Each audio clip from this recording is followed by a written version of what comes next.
হাত্তা জাআন নবী সাল্লাল্লাহু আলাইহি ওয়াসাল্লাম ইয়াদআহু ইয়াতুহু আলাইহা, রাসূল যতক্ষণ পর্যন্ত হাত না রাখছেন ততক্ষণ পর্যন্ত গাছের কান্না থামে।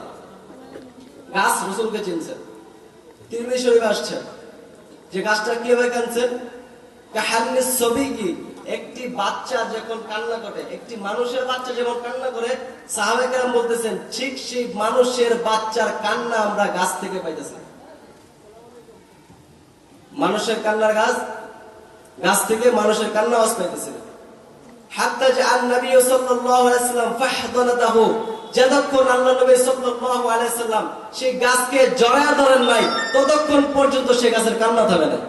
আর নবী বলেন লাউলাম আলতাজিমহু, যদি আমি এই গাছটাকে জড়ায় না ধরতাম, স্পর্শ না করতাম, তাহলে কি হইতো, যে লাহান্না ইলা ইয়াউমিল কিয়ামা, কিয়ামত পর্যন্ত গাছ কান্না করতে থাকতো, কান্না থামতো না। এটা আল্লাহ তাআলা রাসূলের আজমত, আল্লাহ তাআলা রাসূলের সেই শান দান করছেন। দেখেন দুনিয়াতে আল্লাহ তাআলা তার রাসূল যদি কখনো আদেশ করেন, সেই আদেশ করা প্রত্যেক মুমিনের জন্য লাজেম হয়ে যায়, প্রত্যেক মুমিনের জন্য অবধারিত হয়ে যায়।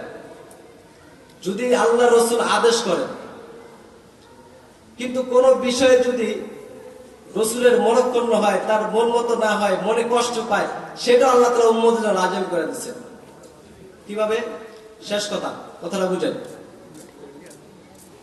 যে সাহাবায়ে কেরাম বসা ছিলেন, ইহুদিরাও বসা ছিল, ইহুদিরা রাসূলকে কটাক্ষ করবার জন্য রায়না বলে ডাকতো, অর্থাৎ আমার দিকে রাসূল তাকান।